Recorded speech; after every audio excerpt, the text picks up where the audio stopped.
দেখো প্রতিদিনের মতো আজকে আবার আমরা চলে এসেছি স্টক নিয়ে, যে সমস্ত স্টকগুলো কালকের জন্য ওয়েল পারফর্ম করতে পারে সেই সমস্ত স্টকের লিস্ট নিয়ে আমি আজকে চলে এসেছি। তো সেই লিস্টে যাওয়ার আগে আমি দু তিনটে কথা বলতে চাই। প্রথমত হচ্ছে যে ইরান এবং ইসরায়েলের মধ্যে যে যুদ্ধ হচ্ছে এবং তাতে ইউএসএ ডিরেক্ট ইনভলভমেন্ট সিচুয়েশনকে যতটা গুরুগম্ভীর করার কথা ততটা গুরুগম্ভীর করছে না। মানে মার্কেট যেভাবে নেগেটিভলি রিয়াক্ট করা দরকার মার্কেট সেভাবে রিয়াক্ট করছে না, অ্যাজ সাচ যে পাত্তাই দিচ্ছে না। আমেরিকা কি বলছে, ইরানের সাথে যুদ্ধ কি হলো, ডাজ নট ম্যাটার, কিছু পাত্তা দিচ্ছে না।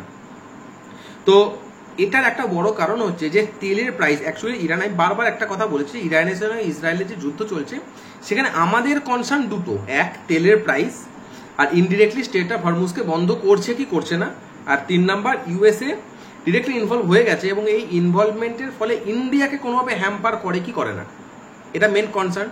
তেলের প্রাইস অ্যাজ সাচ কিছু বাড়ছে কমছে না, আর যেটুকুই বা বাড়া কমা হচ্ছে সেটাকে আমরা কি বলবো নালিফাই করে দিচ্ছি। সেই বাড়া কমাটাকে আমরা খুব একটা পাত্তা দিচ্ছি না, আমরা একটা সেকেন্ড একটা ওয়ে আউট বের করছি। সেটা কি, যে আমরা স্টেট অফ হরমুজ থেকে যে তেলটা আসে, যেটা মধ্যপ্রাচ্য থেকে যে তেলটা আমাদের কাছে আসে, সেই তেলের পরিমাণটা কমিয়েছি 1 নাম্বার, মানে সেই তেলের ইম্পোর্টটা কমিয়েছি 1 নাম্বার। 2 নাম্বার স্ট্র্যাটেজিক রিজার্ভ আমরা রেখেছি, মানে যেখানে যদি 2-3 দিন তেল আমাদের নাও আসে, যদি তেল ইম্পোর্টের সমস্যা হয় সেক্ষেত্রে আমরা যাতে সেই তেলটাকে চালাতে পারি, ডোমেস্টিক যা তেলের দরকার সেটাকে করতে পারি। আর 3 নাম্বার রাশিয়ার কাছ থেকে আমরা ডিরেক্টলি তেল কিনতে শুরু করেছি। এবার রাশিয়ার কাছ থেকে যে তেল কিনতে শুরু করেছি এটা ইন্ডিয়ার পার্সপেক্টিভে খুব ভালো, কিন্তু সেটা ইউএস এর জন্য মাথা ব্যথা কারণ হয়ে দাঁড়িয়েছে। এবং রিসেন্টলি ইউএস এর একজন সেনেটর একটা মন্তব্য করেছেন যে যেমন বাংকার বাস্টার যেমন ফেলা হয়েছে ইরানে, যেটা ইউএস এর B-12 বোম্বার প্লেন যেটা ফেলেছে, মানে ওদের ইরানের নিউক্লিয়ার সিস্টেমটাকে, নিউক্লিয়ার যে প্রগ্রেসটা চলছিল আর কি সেটাকে বন্ধ করার জন্য, তো সেরকম একটা ইকোনমিক বাংকার বাস্টার, মানে ইকোনমিক স্যাংশন একটা আসতে চলেছে ইউএসএ, ইন্ডিয়া এবং চায়নার উপরে। সরি, ইউএসএ নয়, ইন্ডিয়া, রাশিয়া এবং চায়নার উপরে। তো আমার মনে হয় না যে সেটাকে ইন্ডিয়া গভর্নমেন্ট খুব একটা বেশি পাত্তা দেবে, কারণ রাশিয়া, চায়না এবং ইন্ডিয়া এরা তিনজনা কিন্তু মিলে একটা সংগঠন গঠনের চেষ্টা করছে, যারা কিন্তু চেষ্টা করছে ইউএসএ কে কোণঠাসা করতে। আর ইউএস এর প্রেসিডেন্ট ডোনাল্ড ট্রাম্প আসার পর থেকে মানে একটা সত্যি কথা বলতে বাধ্য হচ্ছি যে ইউএস প্রেসিডেন্টের মতো এত বড় একটা পোস্ট, আজকের দিনে দাঁড়িয়ে পৃথিবীর সবচেয়ে ক্ষমতা সম্পন্ন মানুষ, তার যে ধরনের মন্তব্য, তার যে ধরনের ক্রিয়াকলাপ, ঠিক আছে, সেটাকে আজকের দিনে দাঁড়িয়ে না ইউএস এর প্রেসিডেন্ট গোটা ওয়ার্ল্ডের কাছে হাসির পাত্র হয়ে গেছে, ন্যূনতম ওয়েট বাকি নেই। কারণ ইউএস এর অ্যাকশন গোটা ওয়ার্ল্ড পাত্তাই দিচ্ছে না, সিম্পলি পাত্তা দিচ্ছে না, এটা কিন্তু ঘটনা। তো যাই হোক, তো এইটা এই ঘটনা, এই পুরো ব্যাপারটার পরে আমি আরেকটা যেটা আসি হচ্ছে DII-FI এর অ্যাক্টিভিটিস, ঠিক আছে। তো ইউএসকে তো আমরা সাইড করেই দিয়েছি, সাইড লাইন হয়ে গেছে, চলো বাদ দাও, ভাঁড় মে যায় ইউএসএ।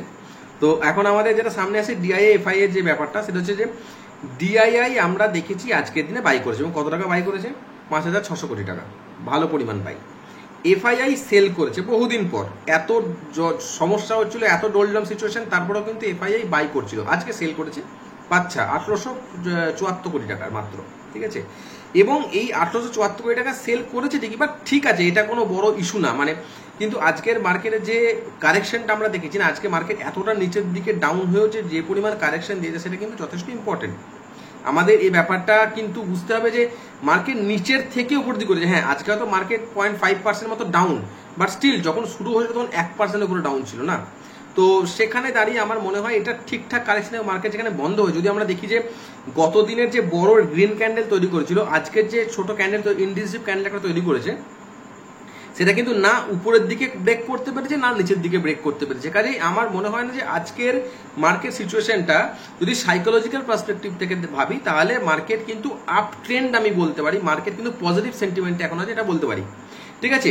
আর আগামী দিনের মার্কেটও হয়তো এরকম হতে পারে, তবে কালকের মার্কেটে ডাউন একটা স্লাইট চান্স কিন্তু রয়েছে ডাউন যাওয়ার, এটা আমার মনে হচ্ছে, ঠিক আছে। কারণ সপ্তাহের প্রথম দিন এরকম সিচুয়েশন থেকে যাওয়ার পর, মানে এতটা নেগেটিভ নিউজের পরও যখন মার্কেট আপ ট্রেন্ডে গেছে, তো কালকে একটা ডাউন ট্রেন্ড আসার একটা পসিবিলিটি রয়েছে, ওকে।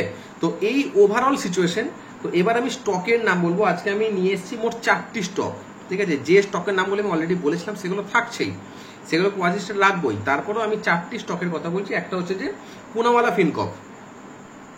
পুনাওয়ালা ফিনকর্প স্টকটা এখন খুব ভালো পজিশনে আছে। যদি আমরা উইকলি চার্টে দেখি, তো উইকলি চার্টে আমরা দেখবো যে এটা লং রেঞ্জে যাওয়ার জন্য একদম পারফেক্ট। ঠিক আছে, আমি যদি 4 থেকে 6 মাসের একটা টাইম পিরিয়ড যদি আমি ধরি, তাহলে কিন্তু দেখতে পাবো যে পুনাওয়ালা ফিনকর্প কিন্তু খুব ভালো রিটার্ন দিতে পারে।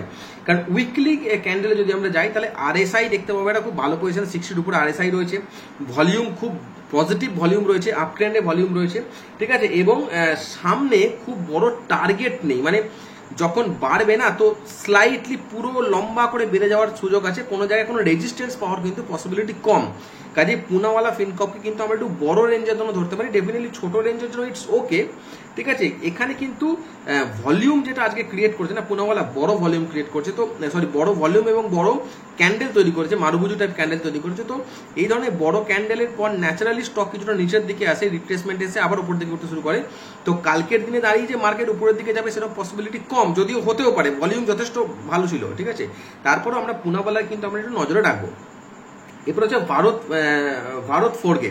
তো এই স্টকটা আমি যদি ডেইলি বা উইকলি যদি দুটোটাতেই দেখি না, তাহলে সেক্ষেত্রে আমরা দেখতে পাবো চার্ট প্যাটার্ন যথেষ্ট ভালো জায়গায় আছে, ভলিউম যথেষ্ট ভালো, আরএসআই ডেইলি টাইম ফ্রেমে ডাউন ট্রেন্ড এবং উইকলি টাইম ফ্রেমে আপ ট্রেন্ড। তার মানে এটা সিম্পলি সিগনিফাই করছে যে এটা কিন্তু কিছুটা কনসলিডেশনে যেতে পারে। ওকে, তো এটা কিছুটা কনসলিডেশনে যেতে পারে ডেইলি টাইম ফ্রেমে, কিন্তু উইকলি টাইম ফ্রেমে আমাদের ঠিক সময় এটাতে এন্টার করতে পারি, তাহলে কিন্তু আমরা বড় একটা র্যালি পাওয়ার পসিবিলিটি রয়েছে। তারপর হচ্ছে যে MRPL ম্যাঙ্গালোর রিফাইনারি। তো রিফাইনারি স্টকগুলো আমার মনে হচ্ছিল যে হয়তো তেলের স্টেট অফ হরমুজকে বন্ধ করার পর রিফাইনারি স্টকগুলো বা যেগুলো ডিরেক্টলি অয়েল বিক্রি করে সেসব স্টকগুলো একটু এফেক্ট হতে পারে, কিন্তু ইন্ডিয়া যে স্ট্র্যাটেজিটা নিয়েছে না, এখানে এক নম্বর হচ্ছে স্ট্র্যাটেজিক একটা রিজার্ভার গঠন করা, যেখানে যদি 4-5 দিন ধরে যদি তেল আমরা ইম্পোর্ট করতে নাও পারি সেভাবে, তাহলেও কিন্তু ইন্ডিয়া ভারতের যা ডোমেস্টিক ডিমান্ড সেটাকে পূরণ করতে পারবে, 1 নম্বর। আর 2 নম্বর হচ্ছে রাশিয়ার কাছ থেকে তেল কেনা। তো এই দুটো নেয়ার ফলে এটা একটা পজিটিভ দিক এসছে, সেখানে যে আমরা কিন্তু তেলের সমস্যাটাকে অনেকটাই সমাধান করতে পেরেছি, তাই জন্য রিফাইনারি কিন্তু ভালো পারফর্ম করেছে। ওকে, তো এরা এই সব থেকে বড় কথা, এর দামটা একটু কম, 150 টাকার কাছাকাছি দাম, তো অনেকে হয়তো পছন্দ করবে কম দামের স্টক, তো তার জন্য আমি এটা মেনলি বলছি। আর ডেইলি এবং উইকলি টাইম ফ্রেমে কিন্তু খুব ভালো পজিশনে রয়েছে, এবং 5 থেকে 6 মাস আমি যদি বলি, বা খুব কম হলেও 3 থেকে 4 মাসের মধ্যে কিন্তু আমরা বড় রিটার্ন পেতে পারি। প্রায় 20% রিটার্ন তো আমরা 10 থেকে 15% রিটার্ন তো আমরা এক্সপেক্ট করতে পারি, আমি খুব কম করে বললাম। ঠিক আছে, যদি আমরা আরেকটু একটু বড় টাইম ফ্রেমে রাখি, তাহলে হয়তো আমরা 20% উপর রিটার্ন পেতে পারি, পসিবিলিটি রয়েছে, যদি না বড় কোনো সমস্যা হয়। আর লাস্ট হচ্ছে যে ইঞ্জিনিয়ার্স ইন্ডিয়া আর কি। ঠিক আছে, ইঞ্জিনিয়ার্স ইন্ডিয়ার দামটাও কিন্তু ওই 250 টাকা 220 টাকার কাছাকাছি দাম এখন রয়েছে। ঠিক আছে, তো এর একটা সব থেকে এই চারটা সব থেকে যেটা খাসিয়াত, সেটা হচ্ছে যে ডেইলি এবং উইকলি টাইম ফ্রেমে না একটা সাপোর্টকে নিয়ে উপরে উঠছে। সাপোর্ট মিনস আমি এখানে পাইভট পয়েন্টের কথা বলবো, পাইভট ফিবোনাকি পয়েন্টের কথা বলবো, সেখানে কিন্তু সাপোর্টকে নিয়ে উপরে উঠছে। ভলিউম এক্সিলেন্ট, দুর্দান্ত ভলিউম আছে। আরএসআই ডেইলি টাইম ফ্রেমে ডাউন ট্রেন্ডে রয়েছে, যেটা একটু কনসলিডেশনকে দেখায়। সেল অফকে আমি বলছি না, তার কারণ এই আরএসআই কিন্তু উইকলি টাইম ফ্রেমে আপ ট্রেন্ডে রয়েছে, কাজে এটা সিম্পলি কনসলিডেট করবে কিছুটা এবং তারপর উপরের দিকে যাবে।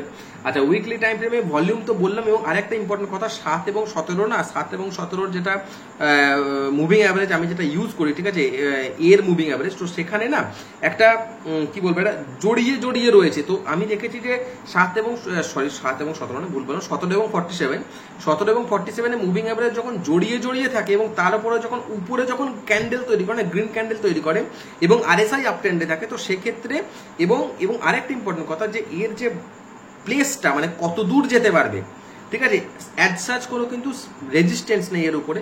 তো সেই হিসাবে দেখতে গেলে কিন্তু ইঞ্জিনিয়ার্স ইন্ডিয়া কিন্তু একটা ভালো স্টক হতে পারে, যদি আমরা ঠিকঠাক সময় ধরতে পারি। ঠিক আছে, তো যদি তোমরা এখানে আমার সাথে এই ভিডিওতে থাকো, তাহলে ডেফিনেটলি আমি সেগুলো বলবো যে এই সময় হয়তো ভালো ধরার সুযোগ রয়েছে। তো আরেকটা লাস্ট একটা কথা বলে রাখি, আমি কোনো সেবি রেজিস্টার্ড নই, কাজে আমার কথাই কিন্তু স্টক নেওয়া বা স্টক বিক্রি করাটা উচিত না, বা আমি সেটা বলবোও না। তোমাদের যেটা করতে হবে সেটা তোমাদের নিজস্ব একটা এক্সপেরিমেন্ট থাকবে, এবং নিজস্ব কোনো যদি কারোর সাথে কনসাল্ট করতে পারো, বা নিজে দেখে বুঝে তারপর স্টকটা কেনাটাই বেটার হবে। ওকে, তো যদি এখনো পর্যন্ত যারা ভিডিওটা দেখছো তাদেরকে একটাই কথা বলার, যে যদি ভিডিওটা ভালো লাগে তাহলে লাইক করো, আর ভিডিওটা যদি ভালো লাগে অবশ্যই তোমরা বন্ধু বান্ধবের সঙ্গে শেয়ার করতে পারো, চ্যানেলটা সাবস্ক্রাইব করে দিবে, কমপ্লিটলি ফ্রি, আমারও ভালো লাগবে, তোমাদেরও ভালো লাগবে। পরবর্তীকালে ভিডিও আমরা নিয়ে আসবো। চলো আজকের মতো এই পর্যন্তই।